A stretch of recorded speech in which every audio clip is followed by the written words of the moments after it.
But at the top of the show here, breaking information now coming in. We want to get some numbers straight. We were talking last week with Dr. Jane Ruby about myocarditis. Teens had been reported having heart issues.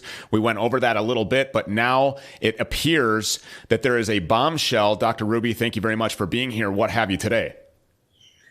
Stu, we're about to embark, apparently, from the authorities here on a program to inject children 12 to 17 years old.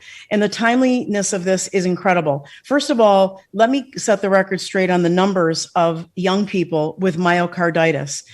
This is an inflammation, as we talked about earlier in the week. It is an infection of the heart. It's extremely dangerous.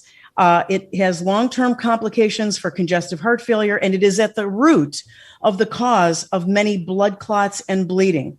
But before that, let me just share with you that the CDC has been saying it's just a few cases and they're looking into it. Well, they've known about this since Israel started reporting it in the middle of April. It's more than a few cases, Stu. We've got reports nationally of upwards over 150 of those cases. 18 just came out of Connecticut, and 16 just came out of the state of Washington out west. Israel reports that originally they thought it was about 1 in 50,000. Well, they are a petri dish for the Pfizer jab because their prime minister made a deal with that company exclusively in Israel.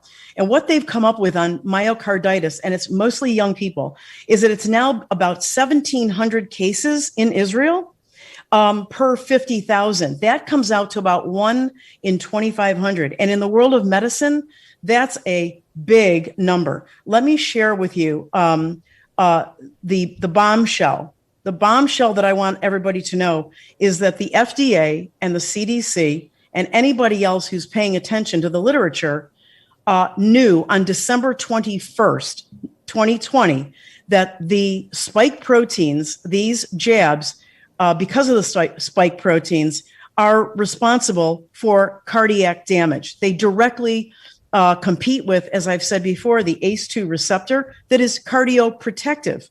And so they've known. We've sent you and your team the documents to prove that they've had this information out since December 20th. That's appalling. And they're still going to go forward with jabbing children 12 to 17. And I predict that we're going to see incredible numbers of myocarditis. It appears to be hitting younger people. Let me give you some of the facts. It's only the mRNA vaccines, the direct mRNA vaccines, which is Pfizer and Moderna. It's affecting males more than females. And it's the higher rates after the second injection. As you know, there are two-part injections. And the majority of cases are happening within the first 7 days. So this is very dangerous for this age group. I'd like everyone to barrage the CDC, the FDA. Let them know you don't want this EUA to extend to 12 to 17-year-olds. They knew. Stu, they knew.